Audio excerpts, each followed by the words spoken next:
I welcome you to adaderana.lk in an exclusive interview with a prominent business personality who has joined us today to speak a few words on the exact involvement with Sri Lanka. So I'll give you a rough idea as to who this is. It's none other than, of course, the Vice Chairman and the Managing Director of Mahindra and Mahindra Limited, and it's Mr. Anand Mahindra. Welcome on board. It's lovely to have you here. Thank you. I hope you're enjoying Sri Lanka so far. How has the Sri Lankan experience been like? So good that I'm not ready to go back yet, but Okay. I do need to, and I'm flying back today. But I think this is not the last you've seen of me. All right. This is going to be the first of many, many visits again. Lovely. That's a very interesting prospect to think about, especially after hearing that. I'm wondering as to the involvement you are thinking of, especially Mahindra and Mahindra being such a massive group with a lot of variety and diversification. What kind of involvement are you planning, especially with Sri Lanka? Well, I'm glad you mentioned the diversity and the variety of the businesses we're in. So we are planning to have all of them engage, if All right. possible. So it's really like a Lego set where Lovely. we hope all the interlocking pieces will fit together. That's what we're going to try and do. I actually came here, Yahani, 31 years ago. All right. This was my first business trip abroad.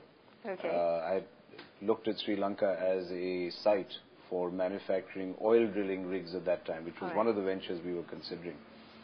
So I had the opportunity to land in Colombo and then drive across the length of the island up to Trinco. All right. And it was beautiful. I got an immediate sense of the potential of the country. This is not Singapore you fly into and then there's one city and you're limited by its Just that. very circumference. I have myself made the comparison to Singapore and Sri Lanka and its potential. But its potential is even greater because this is a large country by that standard. This is not simply a city-state. So I think for a group like ours, which is very diverse, given the potential of this country, in a variety of sectors, not simply tourism, All right. not simply financial services in a city-state, I think a group like ours can engage on a number of fronts, perhaps even in all 10 sectors that we operate in. All right, so all 10 sectors. Now, that's a lot of confidence coming from someone of your caliber and in your position. Now, speaking of investment opportunities, now Sri Lanka is in a post-war situation. We are seeing a lot of development coming in. So, as a person who is looking at Sri Lanka for a place to invest, how does it look like? Are you happy with the progress you're seeing, and how has it driven you to come over here to Sri Lanka? You know, I don't want to sound like somebody who's prone to irrational exuberance. Okay. But I think a substantial amount of exuberance is probably justified in the case of Sri Lanka. After all, this has come, as I said, after 31 years. There has been almost a 31 years hiatus of a potential that I noticed even then.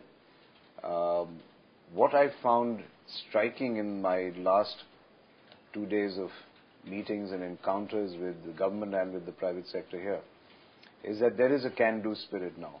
There is a feeling of having put history behind you, of having coped with the challenge. That's right. There is a great desire to put that pain well behind you and to move ahead and to live up to what is a collective sense of destiny here. Everybody knows there's a palpable buzz here that you're in for some good times. Something good thing. And that alchemy, that kind of feeling, that collective spirit should not be scoffed at. It's not simply abstract. Sometimes these things become wish-fulfilling. When people feel collectively that strong, when they're determined to do something, then magical things happen. Life is not always about spreadsheets and about numbers and algorithms. It's not about the data. It is about human beings. That's who we all are, isn't it? And I think there is this determination that is rare. And as a businessman, I think I've lived long enough to understand those intangibles. And to me, that is an equal opportunity to all the statistics that I see, which are impressive. The literacy level. Exactly. 20 million is not a small population. You're larger than most Eastern European country populations. You're larger than Holland. Right. You know, so in that kind of sense, there is a substantial consumer opportunity here. You have all your data, whether it's agriculture, whether it's consumer sales, and so on and so forth, infrastructure investment, 10% potential GDP. Those are hard numbers businessmen can latch onto. But as I said, what I'm really looking forward to is jumping on the bandwagon of this new spirit. I've seen it happen in India. I've seen things happen simply when people said, okay, enough is enough, we need to move, we need to get the show on the road. And I sensed the same palpable spirit here. All right, so that was a lot of good things coming in, especially from a businessman's point of view. Now, speaking of the potential that Sri Lanka holds, I was listening to you and I was paying a lot of attention to the fact that you highlighted about human resources and us managing it in a better way. What exactly and how exactly would you stress this factor, especially when it comes to Sri Lanka and the literacy rate and human resources? Well, I didn't actually say manage it in a better way. Wouldn't be that arrogant after 2 days. I simply mentioned that your great strength and the key strength in the future for any economy to excel is the human resource element. We are behind in India in the literacy rate. All right. Because and that's one of our demographics are both our opportunity and our challenge. Given our large population in India, for example, if we don't meet aspirations, if we don't create jobs, there's going to be a problem. And then how do you create jobs if people are not adequately educated? So 100% literacy rate has to be the goal in India. We are very far from it right now, but you're at that point already. So that, to me, was the great strength, that you have already a highly literate population.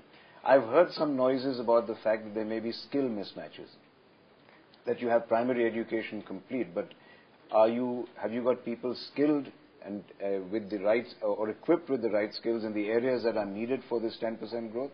That is one of the concerns I've heard expressed. I'm not completely au fait with what that is or what the skill mismatch is, but then I smell opportunity again, because training then becomes an opportunity. How do you train people in those vocational skills that will be required? Would be another area for you as well. Exactly. Well, we do that more as CSR, as corporate social responsibility. Education is the prime area where the Mahindra Group gives back to society. We have decided to focus our philanthropy, our corporate philanthropy, on education. And we know education is a huge business opportunity, but we are very reluctant to turn it into a business opportunity. It's like turning your temple or church into an area of profit. We don't do that. Education is where we give back.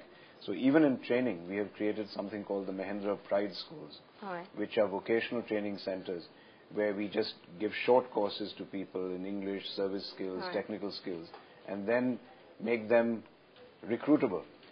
That could be one of the areas in which we give back to Sri Lanka. I spoke to some government people about that yesterday, and they were quite interested in our being able to transplant some of those pride schools here into Sri Lanka. Great. Now, speaking to the government officials, I was actually following a Twitter blog which claimed that you had met the president himself and even visited the parliament. So, apart from, of course, being impressed by Shepri Baba's parliament, I believe we would like to hear a little bit as to what the discussions were all about and how the government is reacting to your presence here and how they are actually seeing it. Well, I started my day with the BOI and Minister Amunagama, met also Minister Basil Rajapaksa, and then we met the President. So it was a full day and quite a spectrum of meetings. All of them impressive, all of them very positive, very aligned. That's an interesting thing. When business people travel sometimes and you have a slew of meetings, you always watch to see how aligned the statements are. Is there consistency? Is there commonality of vision? Is there a kind of uniformity of strategic intent and energy? And there was a high level of alignment and all. That's a very positive sign. That all of them were equally motivated, equally aligned to a mission that was consistent. So that impressed me a lot. And every one of the meetings resulted in some very practical discussions on real opportunities. Not, as I said, about expressions of love and brotherhood and, walking into the sunset together forever. We were talking about real opportunities which could be exploited by our group. So that was very encouraging. Great. So hopefully we'll be seeing lots of investment by your company here. Now, moving from that to a little bit of an informal touch. Now, we were doing a little bit of research as to what kind of person you are, and we followed up some things, especially your interest in photography. So I don't think you've been seeing Sri Lanka that much. So for a person who has quite an eye for things like that, has Sri Lanka caught your eye in that area? Well, more than photography, I suppose what that vast beast called the internet tells you about me is that my undergraduate degree was in filmmaking. Filming, that's right. So certainly did not get time to lug around a camera with me yesterday here. And in any case, I have abdicated that interest in filmmaking to my daughter, who that's plans nice. to be a filmmaker. So I think she sees me more as a producer signing the check for her production. So I won't be behind the camera anytime soon. But I also spent 2 years in architecture. And I would have been a failed architect today had my architectural college in Mumbai not gone on strike, which is why I went and switched to filmmaking. So, but that interest in architecture still abides. And one of my secret goals was to see more of Jeffrey Bauer's structures. Didn't get much time, but my wife has threatened that she will only come here next time if I have leisure time, and we will probably go on a Bauer pilgrimage, if you will, and look at more of his structures here. Yes, we're definitely looking forward to seeing more of you here in Sri Lanka. And on that same note, finally, before we say goodbye and, of course, wish you the very best, Sri Lanka and Mahindra Limited, what exactly do you see together in the future?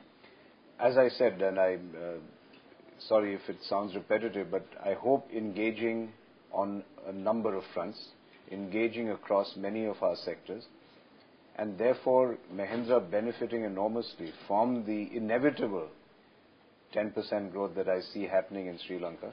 But also I hope at the end of a period of time being seen as having contributed to that goal of high and rapid growth being realized here. I hope we can be seen as people who played some role in it as well. All right. Thank you so much for your time, and thank you so much for being here. Thank you. Great.